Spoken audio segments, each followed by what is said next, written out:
Hello everybody, my name is Sean. Welcome back to Sean Plays, and today, as I start my timer fresh and anew, we are playing Dream Daddy, episode 6.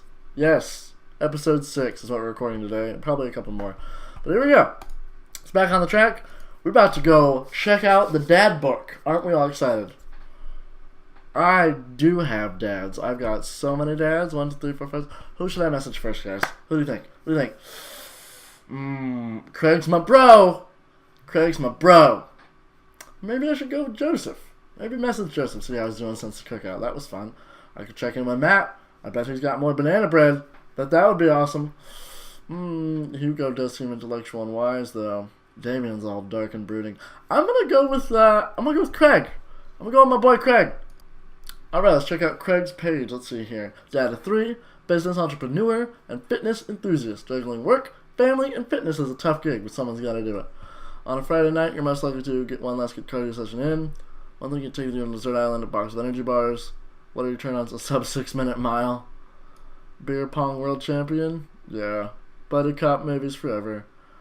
Scaling a huge dangerous mountain for fun.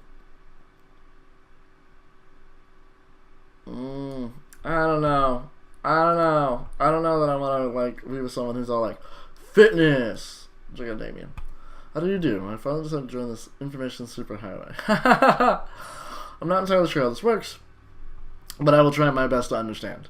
I love long strolls through graveyards and spending time with my son. If you would ever like to chat about the latest in Victorian fashion, the inevitability of our own demise, or black cats, please send me a letter. On Friday night, listened to the True Crime podcast while I load text and reminisce. I mean, that's kind of cool. Did one thing take you to a coffin. Pronouncing bosom correctly. Bat. For an art house horror. Tonight, an industrial dark wave club in Berlin. Music drums to the beat of our hearts. Upside down cross. Mortality salience. Maybe. Let's check out someone else. Brian! Hey, Brian spends my days hanging out with my awesome daughter and thinking of new ways to grill things. If you like fishing, then we'll get along. So slowly I can cook a piece of brisket. My fishing pole. A keen understanding of steak cuts. Fireman. Romantic comedies. Deck building. A portable fishing hole. Now that's not like deck building like trading card games. That's deck building like I'm going to build a deck out of wood. Because I'm a man. And I need a deck to support my family. Check out Joseph's page. Voted Maple Bay's #1 youth minister for 5 years running, living in my hometown with my beautiful wife and our 4 amazing kids. If I'm out in church, you can catch me out on the open water, setting sail on the sea. I love playing guitar and crushing my kids at Candyland. Aw. Lead the community in a fun mixer. My 6th string. Oh. My loving wife. Oh. Oh.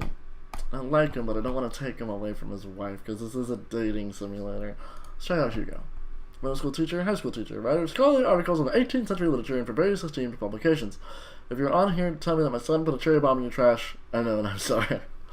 Bruce and team, paint my miniatures! Remembering things past by Marcel Proust. Proust? Muscles? Movie star? Documentaries on art history? I like that. You know what? I'm gonna message Hugo. Definitely. Never give up. Never remember. What? You mean surrender? I don't know. I navigate Hugo's Dadbook page to type out a message. Hey Hugo, great seeing you at the barbecue. Wanna hang out sometime? I wait for a few minutes before the computer dings. I'm so glad you messaged me. I definitely want to hang out sometime, but I have a favor to ask. Our class is going on a field trip to the aquarium today, and one of our chaperones is sick. Is there any possible way you could come by and... I'll replace them. I completely understand if you don't want to or can't make it, but I'm going to be honest with you here. It's a middle school class. I need as much help as I can get. I think about it for a moment. Man, it's a lot of screaming kids that I have to be accountable for. And they're in middle school. Arguably the worst age to be. Amanda silently trudges into the kitchen and pours herself a bowl of cereal. Her eyes are a little puffy, almost as if she'd been crying. Morning, Amanda. Morning, Pops. Hey, are you alright? Oh, of course, I'm fine. I just got to thinking about the Backstreet Boys. They had a reunion. Backstreet Boys are back, alright? But they're different. Something's wrong with them. Like they're a dream someone once had, but they can no longer remember. And then it's talking about it, just going like everything's normal. That's funny.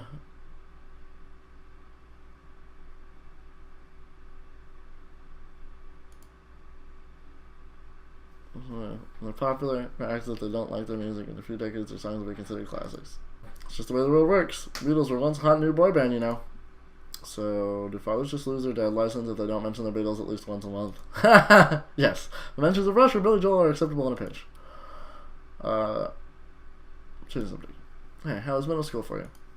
Bad, but nobody likes middle school. It's 3 years of bad acne, crying, and being generally terrible. Everyone sucks. No self-awareness. It's just a bunch of hormonal teenagers locked in a gross old building for 40 hours a week doing long division starting fights over, I don't know, Pizza Day, top 40s pop! Middle school should be avoided at all costs.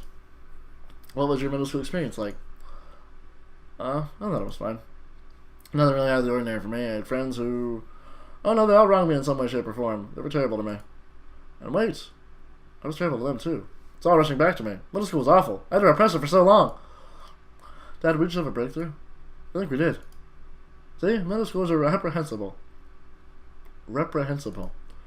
Wait, why are you asking me about middle school? Oh, Mr. Vega requested my help to chaperone his middle school class to the aquarium. I just wanted to know what I was in for. You get to go to the aquarium? Are you kidding me? The last field trip I got to go on was a clam chowder factory. They didn't even give us clam chowder. They gave us square pizza at a clam chowder factory. Oh. Is that why you won't eat clam chowder anymore? No. It's because Bobby Willingham threw up into one of the vats of clam chowder and I'm the only one who saw it happen. It haunts me. Alright, well, let's leave that story firmly in the past. Anyway, you should just do it, Mr. Vegas. Sounds like you could really use the help. Plus, you get to hang out with cool fish. Amanda, I kind of get weird about aquariums. The ocean makes me nervous.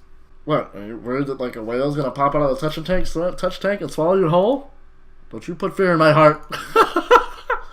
Well, do they have penguins there? Yes, they have penguins there. Then it's settled. Penguins outweigh fear of the ocean.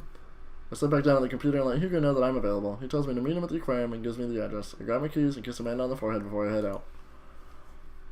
I arrive at the aquarium to find that the school buses have beaten me there. Preteens huddle around their teachers in small groups, yelling at each other and goofing off. Every teacher looks like they're at their wits' end. Hugo jogs up to me, looking frazzled. I'm so glad you're here. Hugo! It's been a debacle all morning. We're short-handed and most of the kids won't stop screaming, as I'm sure you know is the case with all middle schoolers. I've lived through Amanda at 12. I'm all too familiar. Great! Well, it's you and me chaperoning a group of 10 kids. They're over there. Hugo walks me over to the gaggle of preteens who are all sitting on the ground, playing with their phones. They're not kicking each other like some of the other groups, so we're off to a good start. Can you guys put your phones away? All the kids look up for a moment to stare at Hugo. They then go back to texting. At least they're quiet.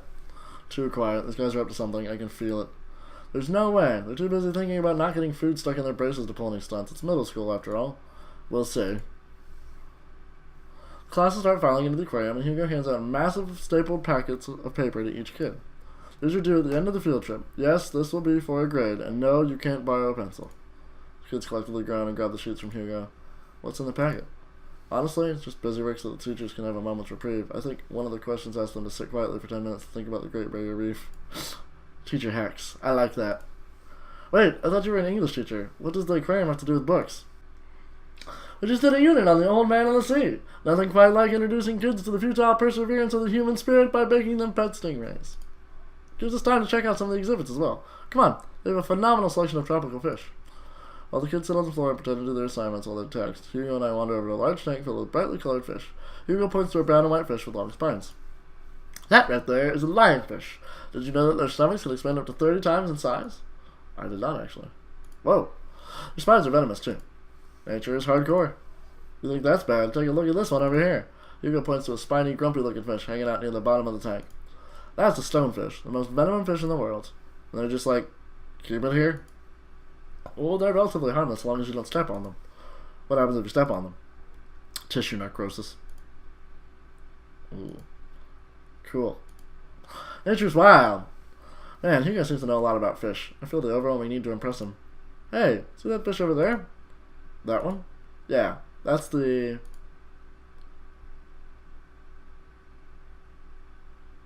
humphead wrasse. Yeah? Did you know that?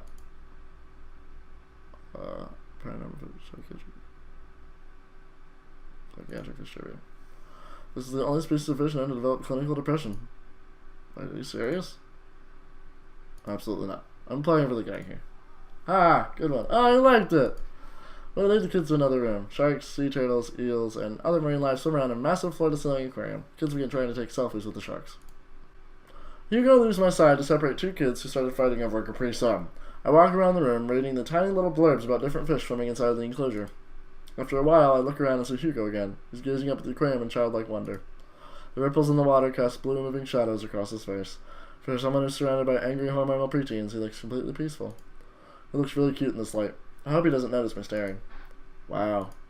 I walk over to join him. Beautiful, isn't it? We can learn a good idea from that.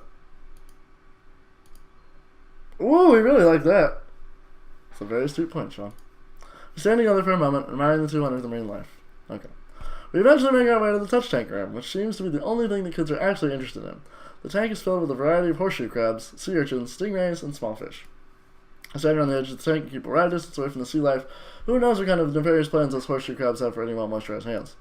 Hugo rolls up his sleeve and sticks his hand in the water. Don't you want to pet some rays, Sean? Oh, I think I'm good. I think I should just stay over here and admire them from a respectable distance. Come on. It'll be fun. And informative. Don't make fun of me, but I'm scared to touch them. I get weird when there's no glass separating us. I don't know what any of those things are, but I get the feeling they'll probably bite me into their delicious hands if given the chance. Nothing in this tank can hurt you. The stingrays have had their barbs removed. The horseshoe crabs only eat little clams, and the anemones are perfectly safe to touch. Against my better judgment, I approach the tank. Slowly dipping my hand into the cold water, I touch a stingray as it glides past me. See? Not so bad. Feels like fun, slimy leather. Things get a lot less scary when you learn more about them, right? I dive my hand back into the touch tank with a renewed vigor for the ocean life, and I poke some urchins and feel the hard carapace of a horseshoe crab. My hand brushes against Hugo's as we reach for the same anemone. I pull away, blushing. Hugo smiles at me. Hey, you're supposed to be touching the fish. Sorry, I get a little carried away when something... Wait, the girl over there looks suspicious. Why's that? Are backpacks usually that wet? Hold on. Susan! Susan, get back here! Hugo runs after her middle school and catches her before she can make it to the exit. Want to tell me what's in the bag? Textbooks? Want to tell me what's really in the bag? Susan won't budge. I walk over to Hugo and the girl. I think you might need a bad cop. Look, kid. That's an easy... I'm not afraid to hit a child. It's an easy 5 to 10 in the clink. I had a bud go down for that once. He came out a changed man. Said he missed the bars. You're not a teacher. You can't tell me what to do. Yes, well, I am. Can you please put the bag down? Next time I won't say please. Susan glares at Hugo a moment before dropping her book bag on the floor. It lands with a wet slap. We stare at it for a moment before it starts to move. Hugo leans down and unzips the backpack. A horseshoe crab frantically scuttles out and across the floor. An employee swoops in and scoops it up and places it back into the tank. She gives us a disapproving look. Jesus, Susan! What was your plan? I was trying to free him. To where? Outside, where he was going to die? Susan, go back to your group. We will discuss this later. Yeah, and hands where you can see him. Oh, it's amazing! Oh, it's amazing! He gives me a pat on the shoulder. Middle schoolers have sticky hands. I doubt that's the first time that's happened here. Or the last. In the next room, we see a variety of smaller tanks, sea urchins, tiny fish, and a rainbow of beautiful underwater plant life surround us. Look over here! Hugo points to some seahorses gathered at the bottom of the tank. One of them is in the middle, giving birth. That's actually the male seahorse. Sort of takes fatherhood to a new level, doesn't it? Hey kids, come check this out. There's a male seahorse giving birth. A low murmur from the students. They just jump back on their phones. Fun fact, male seahorses can even give birth and then get pregnant in the same day. Man, we thought we had it hard. I wonder if they have to deal with their kids' awkward teenage years too. However many thousand of them. You seem to know a lot about marine life, Hugo. It's not really my specialty, but I do make a point to learn as much as possible wherever I can. I think that learning shouldn't end when you leave school. We should challenge ourselves to find out more about the things we don't understand every day of our lives. I agree. Because if you stop learning, I don't think you'll ever be able to grow or change as a person. Good point. But I still don't trust the ocean. We'll get there. We finally make our way over to my favorite part of the tour, the Arctic exhibit. Do we get to see the penguins? Yes, we get to see the penguins. Hell yes! A group of kids run around the exhibit, so they won't stop tapping on the glass with a puffin enclosure trying to get their attention. For at least a few moments, teachers, chaperones, and students alike seem to be having a great time. What was I so worried about? This isn't too bad. Hugo suddenly grabs my arm. Oh my god, there's a student in the penguin enclosure. Wait, just kidding, it's very bad! Is it one of ours? Most certainly is. Molly Henderson, Susan's friend. I look over to the penguins and see a determined-looking kid crouching behind a rock. She's hiding just out of sight of one of the employees. Over on the side of the enclosure, I see the door to the exhibit ajar. Was it unlocked this whole time? We gotta stop her before the staff sees and bans our school for life. Hugo looks around. I'll create a distraction. Hugo runs toward the puffin exhibit and addresses the entire room. Everybody! Everybody, everybody! I have an announcement! The whole room turns towards Hugo. Here's a few facts I bet you didn't know about penguins. Everybody just stares at Hugo, confused. Well, this is my shot. I run in the enclosure and I'm greeted by a cold blast of air. Psst! Hey! The girl whips around to look at me. Her nose is pink from the cold.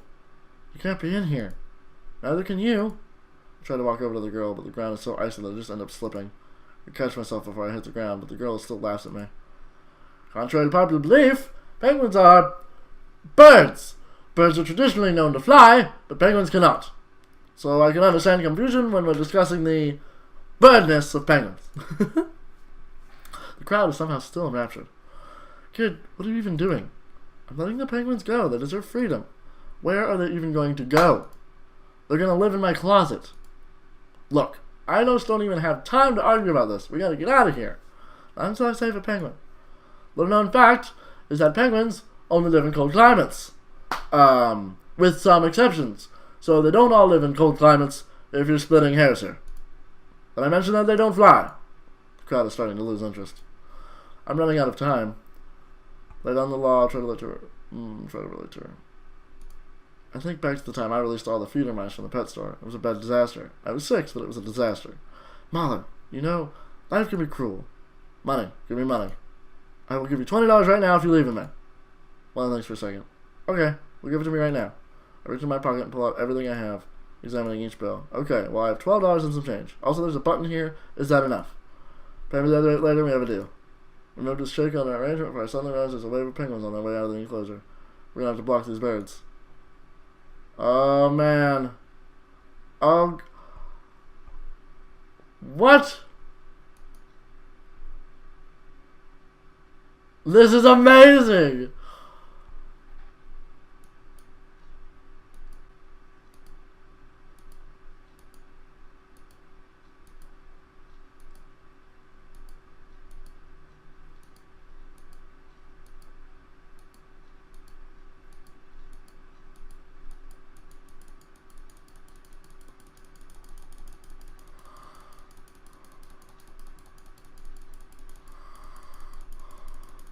This is terrifying.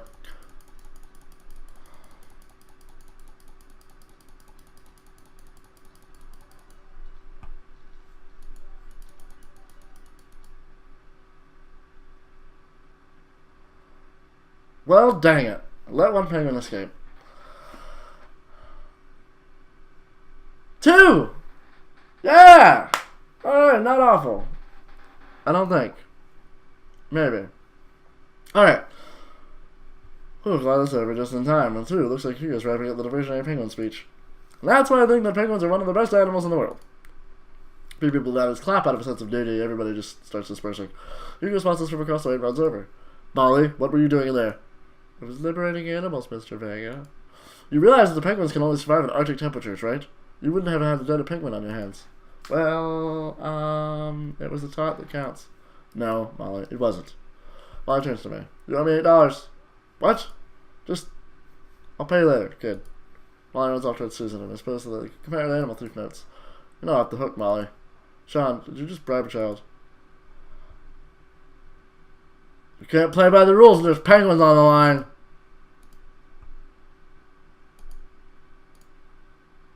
It's over there, it's over. I wish I could go back. Let's get the day and get out of here. With the day finally coming to a close, the whole field trip is ushered through a gift shop and we make our way back out to the school buses.